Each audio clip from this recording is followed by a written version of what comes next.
Kahit sino makakalaban ni parang Django, ninenervous din sa kanya eh.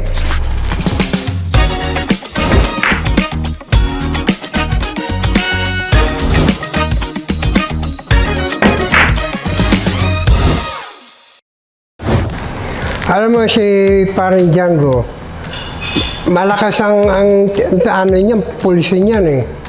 Basta sa break, laging malakas ang break niya, magandang break niya, kaya madalas yan, nahirapan yung mga kalaro niya. Kahit sino makakalaban ni parang Django, ninenervous din sa kanya eh. Ayan, laban namin yan, palaisipan lagi yung mga kayo, puro concentrate kami dyan sa paglalaro. Lalo na kami dalawa, bago pa kami maglaban, mag-uusap naman kung hati na kami doon sa preview o hindi. Pero yung labanan namin, talaga pinipilit namin na mapaigi yung mga laro namin. Siyempre, kailangan din namin ng panalo eh. Ayun ba, siyempre, mga nakatulong sa amin dyan, marami talaga kami mga follower talaga, mga tagahanga, mga fans. Karamihan naman lahat dun eh, kampi sa akin, kaya nagkakaroon kami ng inspiration sa kanila para mapaganda yung laro namin eh. Pero yung laban namin talaga, walang initan eh. Sa amin ganun, puro malamig lang tira dahil magkasama kami. Siyempre, nahirapan ako sa kanya, lalo na sa breakan. Talo ako sa breakan doon. Kung sino magandang bumreg doon, yun ang magiging lamang sa labanan eh. Pero siyempre, pagka wala rin nahulog sa kanya sa break, lamang din ako. Lalo na pagka yung walang pumapasok sa break sa amin dalawa.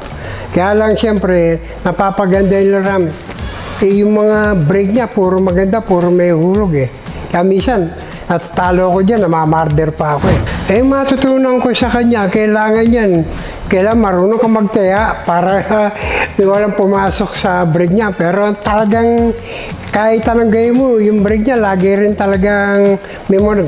Kaya mangyayari sa kanya, sa laban namin yan, galingan na lang, basta nakatira. Huwag na rin siyang bibigyan chance na makabreak.